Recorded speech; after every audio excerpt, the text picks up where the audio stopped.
retrouve aujourd'hui pour une vidéo J'ai lu. Je vais vous présenter 7 ouvrages que j'ai lus récemment et on va commencer dès maintenant. J'ai donc lu Dry de Neil et Jarrod Shusterman. Ça commence extrêmement bien.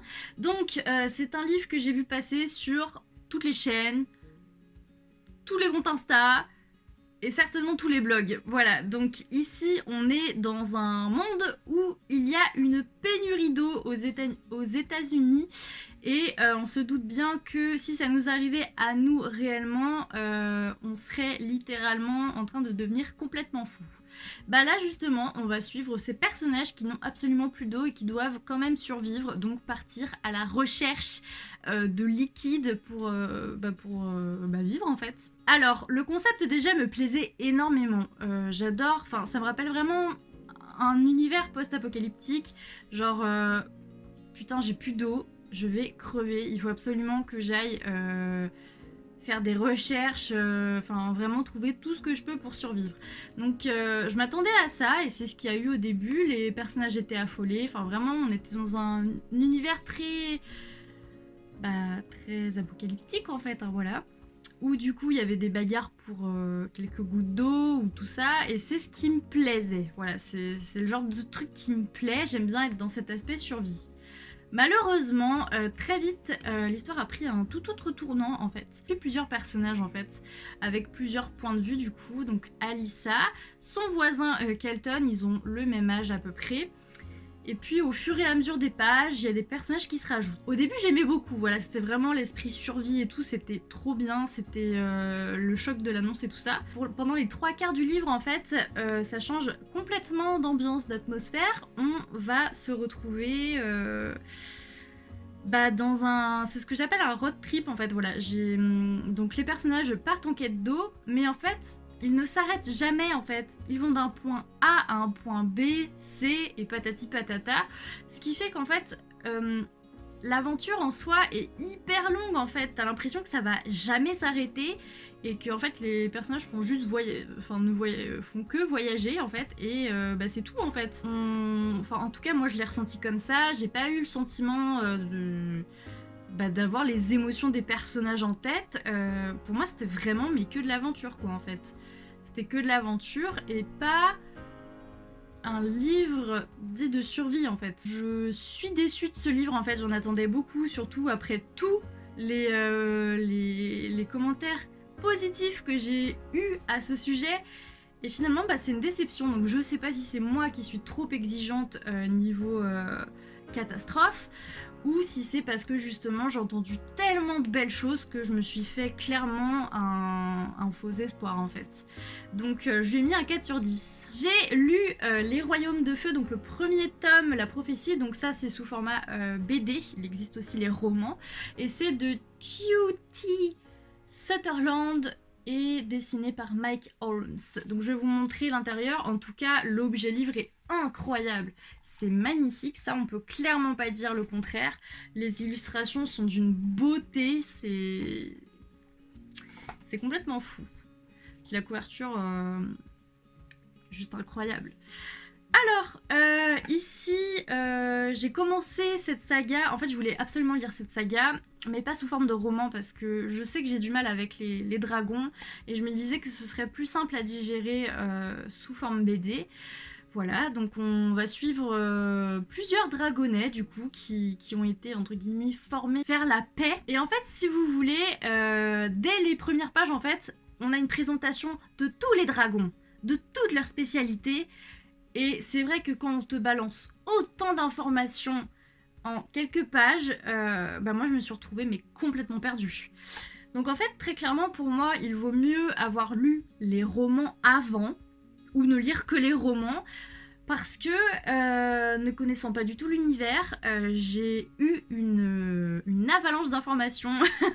Je n'ai rien compris, j'ai pas su me rappeler des personnages, j'ai pas su me rappeler de leur rôle, et en plus il y a différentes races de dragons, donc je savais plus non plus la spécificité de chacune. J'ai trouvé que c'était lourd en fait, c'est très lourd en informations, et bah vaut mieux avoir découvert l'univers un peu avant, quoi, parce que sinon on se retrouve très vite perdu comme moi. Et c'est donc en fait pour ça que j'ai pas aimé ma lecture, c'est parce que je me suis pris plein d'infos dans la tronche et je n'ai rien compris, je n'ai rien retenu.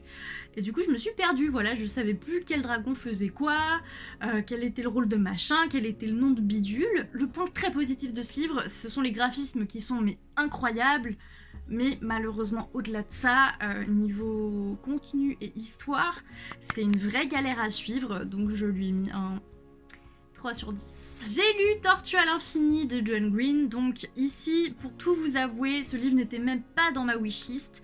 Je l'ai acheté en fait, déjà parce que j'en avais entendu beaucoup de bien, donc je me suis dit, oh allez, laisse-toi tenter. Et en plus de ça, comme j'ai déjà lu Nos étoiles contraires de John Green, je me suis dit, ça va peut-être être dans la même lignée entre guillemets, donc dans la même lignée dans le sens où l'auteur va développer les sentiments et tout, ça va être trop cool, même si on n'est pas sur un truc, on n'est pas sur une histoire dramatique entre guillemets, on peut quand même faire passer des messages forts à travers de belles histoires entre guillemets. Donc ici on est sur un homme qui a disparu et qui est milliardaire, et du coup et bien s'il est retrouvé, la personne qui l'a retrouvé aura une immense récompense d'argent. Donc voilà, ça met déjà l'ambiance, et ça parle aussi de TOC, de troubles obsessionnels compulsifs, un truc comme ça. Mais enfin plutôt de pensée obsessionnelle, devrais-je dire. Voilà, donc en fait c'est surtout cet aspect-là qui m'intéressait, c'était vraiment l'aspect pensée obsessionnelle, qu'est-ce que ça pouvait donner. Je vais être très brève et très claire. Je m'attendais vraiment à aimer ce livre, vraiment, mais dès les premières pages, j'ai senti que ça n'allait pas le faire. Déjà parce que j'ai trouvé que la plume était froide. Et dès les premières pages, je sentais qu'il n'y avait pas d'alchimie entre moi et les personnages, que c'était plat, que c'était très différent de Nos étoiles contraires, même trop différent, même opposé. En fait, je me suis mis ennuyée, parce que je me suis rapidement rendu compte que les thèmes abordés m'intéressaient pas du tout en fait. Voilà. Les pensées obsessionnelles effectivement étaient abordées, mais c'était pas du tout le sujet central. Et puis tout ce qui est argent, disparition, amour, voilà. Le fait de tomber amoureuse d'un garçon très riche, c'est, enfin, non, c'est pas passé pour moi. Je l'ai pas du tout aimé. Je pense carrément en fait que je suis complètement passée à côté du message. Je sais que beaucoup de personnes l'ont adoré. Moi, un ennui total, donc je lui ai mis un 4 sur 10. J'ai lu Moi en double de Navi et Audrey Lenné, donc je vais vous montrer les illustrations. Donc c'est tout de noir et blanc et on a quelques petites touches de rouge par-ci par-là comme vous pouvez le voir. Alors ici on est sur une autobiographie, donc je sais plus laquelle c'est entre les deux autrices.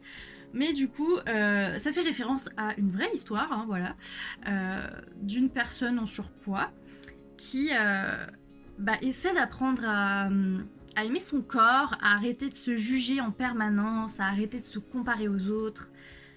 Voilà. Donc j'ai trouvé ça incroyable, j'ai trouvé ça très intéressant, l'idée de base, et du coup je me suis joyeusement plongée dans cette lecture parce que je pensais vraiment à ressentir beaucoup d'émotions. Finalement c'est pareil, ça a été une lecture assez froide pendant tout le livre. En fait je n'ai rien compris de ce que voulaient dire les autrices. Voilà, donc il faut savoir que dans l'histoire en fait on a la petite madame et on a son double. Et c'est vrai que des fois c'était pas clair pour moi, donc je n'arrivais pas à comprendre où voulaient en venir les autrices. Je me disais mais enfin c'est pas possible quoi, pourquoi je comprends pas quoi. Et en fait c'est à la toute fin que j'ai compris où voulaient en venir les autrices, et du coup j'ai trouvé sur le moment le message très beau, le message très poignant, mais c'est vrai que j'aurais aimé comprendre un petit peu plus tôt en fait. Et comme ça fait un petit moment que je l'ai lu, je vous avoue que ce message qui était si beau sur le moment ne m'a pas marqué autant que ça, puisque finalement je ne m'en souviens plus du tout aujourd'hui. Voilà, donc c'est pareil, c'était pas une bonne lecture, j'ai pas aimé, j'ai pas compris, En fait, c'est un petit peu la vidéo où j'ai quasiment que des déceptions. C'est un pur hasard, hein, bien sûr. Mais voilà, donc je ne vais pas le garder et je lui ai mis un 4 sur 10. Je vais maintenant vous parler d'un livre que j'ai lu dans le cadre d'un partenariat d'un service de presse avec les éditions Librinova. C'est vraiment un livre qui m'a beaucoup touchée. Voilà, donc on suit l'histoire. Je vous ai même pas dit le titre en plus. Donc il s'agit de Graphite ou le syndrome d'Eisenmenger de Emerald Eno. Donc je suis désolée, j'ai fait une petite fiche puisque je l'ai eu en e-book, donc je ne l'ai pas avec moi, bien entendu. Et du coup, c'est vraiment une histoire qui m'a beaucoup touchée. Je sais que si vous avez suivi mes aventures avec Mina, c'est une histoire qui vous touchera aussi, puisqu'on est sur l'autrice, du coup, qui a sauvé un petit chaton, voilà, qui a trouvé un petit chaton, qui l'a sauvé d'une maladie, qui a rallongé son espérance de vie. C'est vraiment plein d'émotions. Et c'est un livre qui se veut vraiment très bienveillant, dans le sens où le syndrome d'Eisenmenger est très peu connu, autant des maîtres, des propriétaires d'animaux que des vétérinaires. Donc c'est un livre aussi qui se veut informatif. Donc c'est vraiment plein de bienveillance, c'est vraiment très très beau et j'ai pleuré à la fin parce que c'était vraiment très touchant, c'était vraiment une très jolie histoire et j'espère vraiment que vous lirez ce petit livre parce que déjà, c'est un très bel hommage pour ce chaton et c'est plein d'émotions, c'est plein d'informations et je trouve ça tellement beau en fait d'écrire un livre pour un animal qu'on a aidé que bah, juste en fait ça m'a beaucoup touchée. Donc je lui ai mis un 8 sur 10. J'ai ensuite lu Gung-Ho, je ne sais pas comment ça se dit, de von Koumant et von Eckartsberg. Donc la particularité de cette saga en fait c'est que les tomes sont divisés en deux parties. Donc ici c'est le premier tome et la première partie du coup du premier tome, Brebis galeuse. Donc j'ai beaucoup aimé les illustrations, je vous montre aussi, je trouve que c'est très atypique. En fait je sais pas trop comment dire mais il n'y a pas de contour, je sais pas décrire ça, mais j'aime beaucoup, c'est coloré, c'est super joli. Donc on va suivre dans ce premier tome, première partie, deux garçons voilà, qui vont être envoyés dans une zone où ils vont apprendre à se battre, à attaquer, à apprendre l'histoire de cette zone. On sait qu'un danger rôde, mais on sait pas réellement quoi. Et c'est plein d'intrigues en fait. J'ai trouvé ça complètement fou puisque finalement on n'est même pas dans un tome introductif, on est dans une première partie d'un premier tome introductif. Et malgré tout, les auteurs ont quand même fait du très bon travail parce que y a une grosse intrigue. Vous savez peut-être ou non que j'ai beaucoup de mal avec les premiers tomes. Et là, franchement, il y a du suspense à n'en plus finir et j'ai vraiment envie de lire la suite.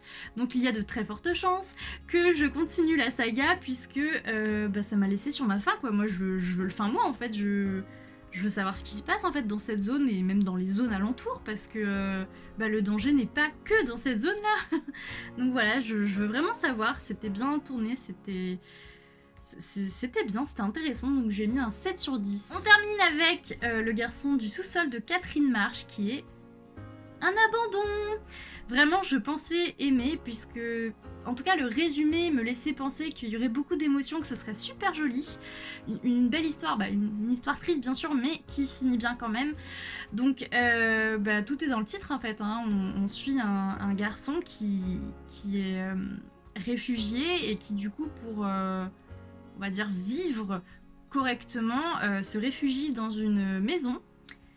Dans le sous-sol d'une maison et du coup le petit garçon qui vit dans cette maison un jour descend dans le sous-sol et découvre ce garçon, puis ils vont se lier d'amitié et il va l'aider à s'en sortir. Donc voilà, vraiment c'est tout, il y avait tout pour me plaire, mais finalement j'ai trouvé ça très froid, j'ai pas ressenti d'émotion et vraiment quand je ne ressens pas d'émotion pour un livre, j'ai vraiment du mal à accrocher et puis, c'était c'était très jeunesse, c'était... Enfin, je saurais même pas le qualifier, puisque bah, je me rappelle honnêtement même plus de ce que j'ai lu, tellement ça ne m'a pas marqué. Mais sur le moment, j'avais juste envie de le terminer, quoi. De le terminer dans le sens, bah, je passe à autre chose. Donc à partir du moment où je me dis ça durant ma lecture, c'est pas la peine de continuer. Donc voilà, il me manquait beaucoup d'émotions, il me manquait beaucoup de sentiments, enfin, voilà. Je sais vraiment même pas quoi dire sur ce livre, je l'ai pas du tout aimé, enfin je l'ai abandonné en fait. Voilà, ça passe pas, bah ça passe pas. J'espère que cette vidéo vous a plu, même si c'était plein de livres qui ne m'ont pas plu. Vraiment, c'est le hasard, hein. Donc voilà, j'espère franchement que les prochains J'ai lu seront plus positifs. Et on se retrouve la semaine prochaine, salut!